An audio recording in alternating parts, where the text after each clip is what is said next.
Aurobindo pharma Bharat के pharma sector की एक बड़ी कंपनी है। इसका अंतर्राष्ट्रीय कारोबार है। इसका निदेशक गिरफ्तार हुआ, कई महीने जेल में रहा, लेकिन तब भी कॉरपोरेट सेक्टर नहीं बोला।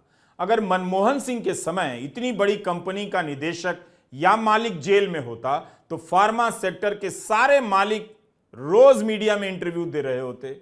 अंग्रेजी के एक दो नियमित संपादक पक्का लिख रहे होते कि भारत के फार्मा सेक्टर की छवि खराब की जा रही है। केजरीवाल की गिरफ्तारी जिस केस में हुई है उसमें इस कंपनी का निदेशक शरद चंद्र रेड्डी सरकारी गवाह बना है। वह पहले गिरफ्तार हुआ, कई महीने जेल में रहा, फिर सरकारी गवाह बन गया। ऐसे व्यक्ति की कंपनी इस दौरान 55 करोड़ का चंदा बीजेपी को देती है और बीजेपी ले लेती है। तब क्या कुछ भी कहना रह जाता है? क्या किसी को गलत अपने से नहीं दिखता? शरद चंद्र रेड्डी सरकारी गवाह बन जाते हैं, उनके खिलाफ मनी लॉन्ड्रिंग का केस चल रहा है, लेकिन उनकी कंपनियां 55 करोड़ का बॉन्ड खरीद रही हैं। दे किसे रही हैं? बीजेपी को। क्या इसे लेकर ईडी को संदेह नहीं होता कि वो जिसे सरकारी गवाह बना चुकी है वो चंदा, उसकी कंपनी चंदा बीजेपी को दे रही है? कोई खेल तो नहीं है इसके पीछे? अगर ऐसा ही मामला आम आदमी पार्टी के साथ निकलता तो ईडी सारे विधायकों के घर पर छापे मार रही होती और चुनाव प्रचार छोड़कर आम आदमी पार्टी के विधायक ईडी के गिरफ्त में होते। यह कैसी ईमानदारी है कि ईडी जिस कंपनी के निदेशक को गिरफ्तार कर रही है उस निदेशक की कंपनी बीजेपी को 55 करोड़ दे रही है। बार बार यह बात बताने की जरूरत है और बीजेपी उसे भुना भी रही है। इसी औरोबिंदो फार्मा के निदेशक शरद चंद्र रेड्डी सरकारी गवाह बन जाने के बाद उन्हीं की गवाही होती है और केजरीवाल को गिरफ्तार किया जाता है। जबकि गिरफ्तारी के वक्त इन्हीं शरद चंद्र रेड्डी ने आरोप लगाया था कि उन्हें डराया धमकाया जा रहा है, उनकी कंपनी के कर्मचारियों को धमकाया जा रहा है कि वे केजरीवाल का नाम ले लें। सवाल है कि क्या इसकी जांच नहीं होनी चाहिए? क्या पता धमका कर ही 55 करोड़ का बॉन्ड खरीदवाया गया हो और बीजेपी ने भुना लिया हो। सौरभ भारद्वाज ने कहा कि जब दिल्ली सरकार की नई शराब नीति लागू हुई और लागू थी तब भी औरोबिंदो फार्मा ने 3 करोड़ का बॉन्ड खरीदा। भुनाया किसने? बीजेपी ने। जुलाई 2022 में शराब की नीति वापस ले ली जाती है और खबरें आती हैं कि जिन कंपनियों को ठेका मिला था उनकी जांच हो रही है, वे रेडार पर हैं।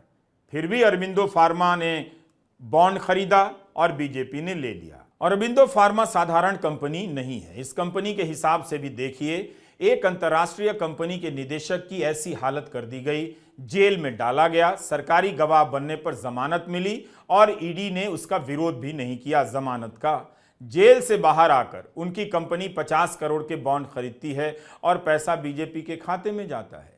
क्या यह इतना मुश्किल है पकड़ पाना? अगर शराब घोटाला हुआ है, इसमें रिश्वत दी गई है, तो पैसा किसके खाते में गया?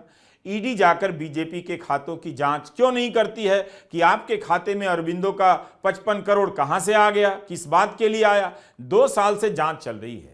अगर कंपनी ईडी के रेडार पर है तो वो बॉन्ड खरीदकर बीजेपी को कैसे दे रही है और ईडी को पता कैसे नहीं चल रहा है? 21 मार्च को ही चुनाव आयोग की साइट पर सारी जानकारी पोस्ट की गई।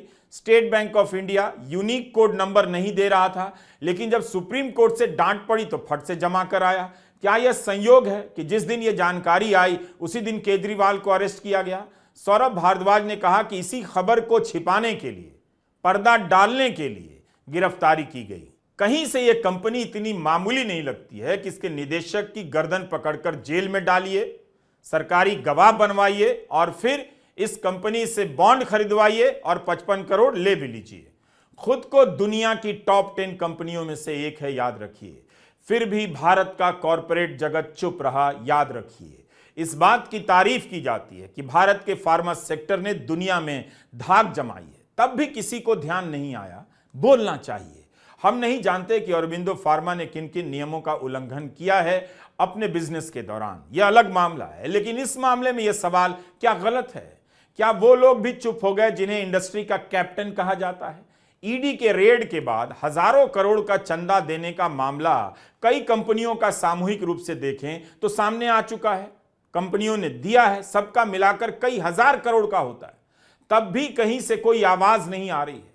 इतना डरे हुए हैं सब। अरबिंदो फार्मा ने बीजेपी के अलावा टीडीपी, बीआरएस को भी चंदा दिया, मगर आम आदमी पार्टी को नहीं दिया। अगर इस कंपनी को लाभ लेना था तो वह आम आदमी पार्टी को भी बॉन्ड खरीद कर दे सकती थी। नवंबर 2022 में अरबिंदो फार्मा ने स्टॉक एक्सचेंज को बताया कि शरद चंद्र रेड्डी की गिरफ्तारी का संबंध कंपनी के काम से नहीं है। बीजेपी को इन आरोपों का सीधा जवाब देना चाहिए। शराब घोटाले पर बीजेपी खूब प्रेस कॉन्फ्रेंस कर रही है। 22 मार्च को जब स्मृति ईरानी शराब घोटाले पर प्रेस कॉन्फ्रेंस करने आई तो उन्हें इस पर भी विस्तार से जरा बोलना चाहिए था, क्योंकि तब तक अरबिंदो फार्मा के चंदे की जानकारी आ चुकी थी।